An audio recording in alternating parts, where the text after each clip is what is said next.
Alright, so I've tried to do this video like 4 times, and I'm done with this. I'm going to get it out, and then if I want to amend it later, I will. I'm upgrading my computer. The computer I did most of my work on is over 10 years old. It has nothing, there is nothing special about it, aside from I run it on Linux with, I want to say as lean as possible, but it's kind of not that lean, and I could probably squeeze some more cycles out of it. But I haven't really run into any issues until I started streaming with the CPU like actually butting up against the limits of the CPU. And that's like a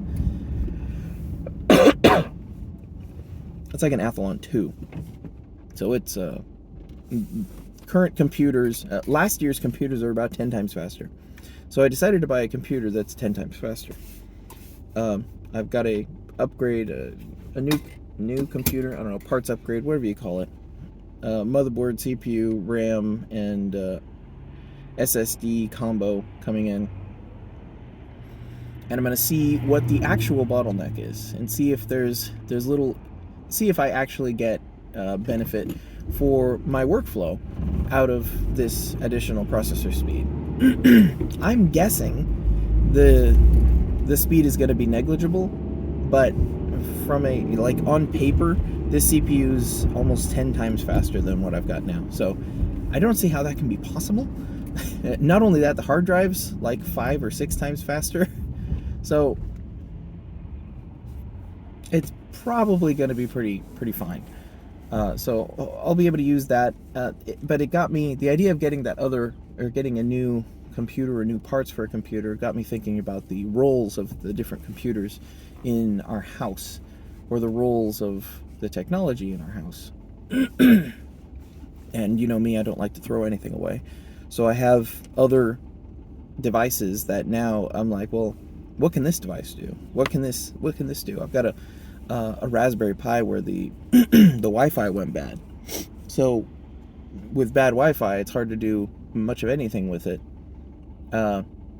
unless there's a perfect role for that technology.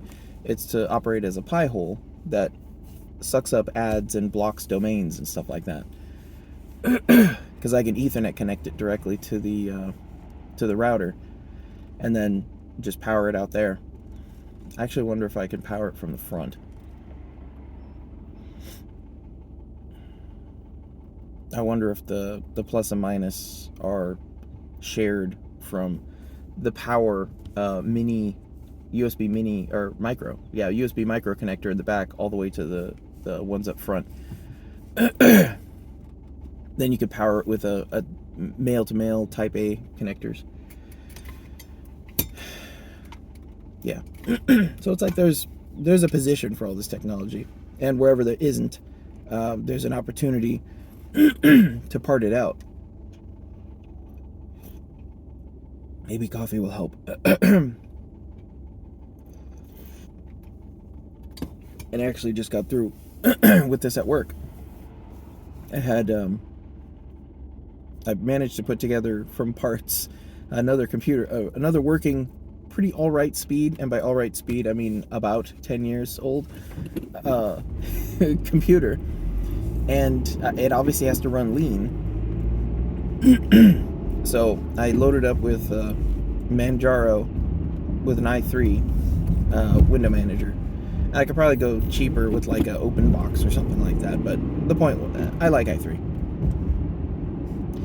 I'm sorry. Yeah, I do like i3. Yeah. So I loaded that up, and it's Manjaro. I run Arch, by the way. Did you know? I run Arch. I don't know if you can say that if you installed Manjaro, though. I did have an old system that I managed to get Arch running on, like, the hard way. And it was so annoying to work with that I didn't care. I hardly did anything with it. I had something similar where I pulled a dumb and ran the Manjaro. You know, I don't know anything about Manjaro or anything about Arch, really. and I ran the Pac-Man update, and then it kind of ran a whole bunch of stuff and did a whole bunch of things, and then seemed to complete, and then made it looked like a warning at the end, but I guess I didn't pay enough attention. It basically said one of the apps was locked, or one of the files was locked. And if you search for that error, it says, hey, you know, here's what you can try, and then try to remove it. But I didn't realize it was an actual error. I thought it was a warning. So I'm trying to progress after I believe that this update has taken place, and now I've got basically a partial update, which means random things break. And when random things break, there's no help online, because you can't find it, because it's just a random thing. So I had to trace it back to that and figure out what was going on with that, and then remove it. And then the update ran normally, and everything went very smoothly after that. So, you know, it's the same as anything. You learn. You just learn. That's it. You know, it's the video on learning emacs. It's like, oh, well, I want to learn emacs and not suffer any productivity downtime. I'm like, oh, cool. Well, you know, I want a tire swing in the backyard, but I don't want to grow a tree back there. Good luck. It's either worth the time and effort, or it ain't. So, which is it? There's no commitment. It's the inexpensive monthly membership to the gym mentality. It's only $10 a month. You know, who cares?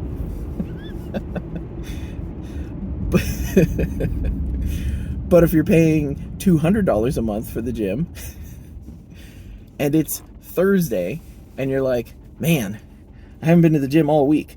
I'm paying $200 every month to go to the gym, and I'm not even going to the gym. I got to go to the gym.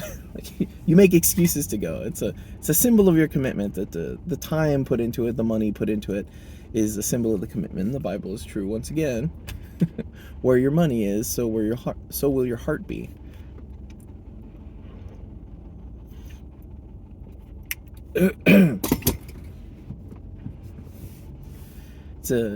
It's investment. It's about investment. And if you're uninvested, then you're uninterested. It doesn't matter. Right. So,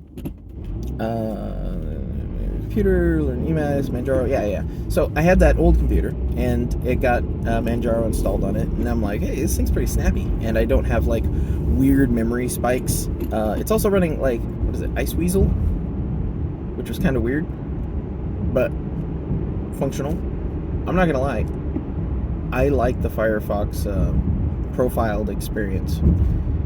If there's an extension which allows me to have some kind of external profile where I can store my own profile, that would be just fine. But I'm down for the convenience of that, because I bounce all over the net, and whenever I remember something, I half remember like 3/4 of a topic word about it, and then I have to muddle through my history, trying to pick apart keywords and the relational database that is my brain, in order to get out of this relational database that is the computer the thing that I want. So it's I find it very useful, extremely useful, even if it is leaking my information. Wow. It's not like the pothole was filled. It was like the filling of the pothole didn't dry, and there's like a scoop and it's like an inverted speed bump. It's like a ramp. It drops down and then pushes up, like someone went in and it went. Oh, that's nasty. You can't always look at the road. You can't always see the road, but you can see the bumpers of the cars in front of you. And when they start bouncing all over the place, you know you're about to have a fun time. So, yeah, Firefox, I appreciate the convenience a little bit too much. So, there's that. But this old computer was very snappy. And it was like a fresh experience. And I guess this is why people distro hop. I mean, I'm a very bare bones kind of guy. But it looked cool. And by looked cool, I mean it was i3. And On the scale of 0 bare bones 100% X11 session all the way up to, you know, what is it even called, KDE plasma whatever, i3's down here, and i3 on Manjaro was like, dude, one notch above, and I'm like, ooh, this is fresh, this feels nice. Looks so clean. So I was getting a little caught up in the aesthetics, and this does teach me that I should probably actually install some other window managers and like see what the experience is like. It does make a difference. I am loath to admit it, but it does. But my point is, most of the CPU cycles, and this is my eternal gripe, most of the CPU cycles of a computer are completely wasted. They are spent idling, doing nothing, waiting for you to walk up and watch cat videos on YouTube. Hopefully. And it just seems like a giant waste, and that's why I see more gigahertz processors, more cores as more idling. And philosophically, I disagree with this. It is overproduction, and it is waste. It is technically bloat. It is actually Linus Tech Tips was talking about this with Threadripper line, the AMD Threadripper line, that they were discontinuing it and stuff, and how that's bad and how he doesn't like it. And he's like, but let's get real, you weren't using all the cores. I wasn't using all the cores. No one was using all the cores. It's like, oh good, some actual self-awareness. Like we spend a lot of time talking about how fast our CPUs need to be and how many cores we need and how many gigs we need, but I mean, come on guys, we're not really using them. Very nice. It was very much appreciated. Because it is just waste. Muda. And this is the idea that makes me say, you know, I shouldn't upgrade. Like, why should I upgrade? What I have is enough, and it's probably it actually is more than enough. There are very few legitimate like software reasons that I should upgrade. But this also affords me, this is me talking myself into this, this upgrade I've already bought. This is something that opens up more opportunity to do more modern things, more updated things. There also exists a potential for, like, there might be an instance where I actually do need a Windows system, and I don't own a Windows system that I could actually do work on.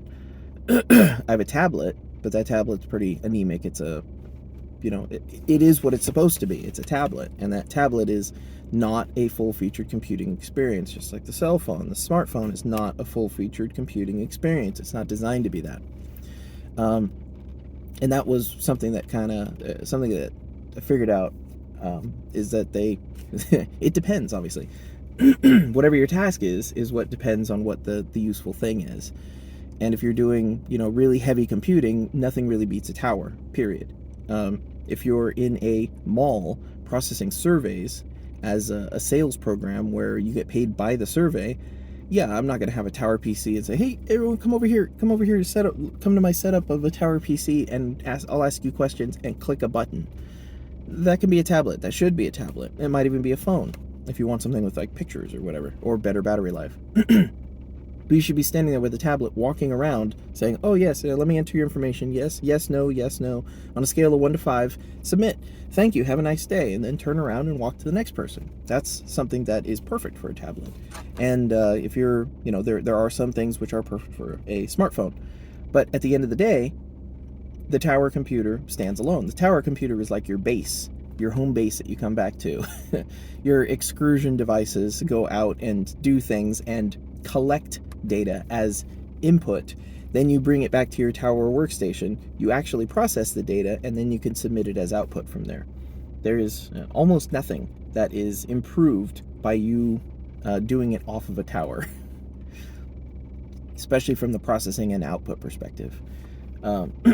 So from that, well, I mean, when you think about it from that way, as a if you're using devices and the different form factors as a suite of hardware, like a suite of tools that you're using. In that regard,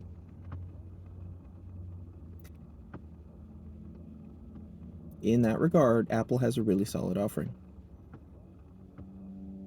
Now, obviously, Apple has other issues and security issues and philosophical issues, but from a perspective of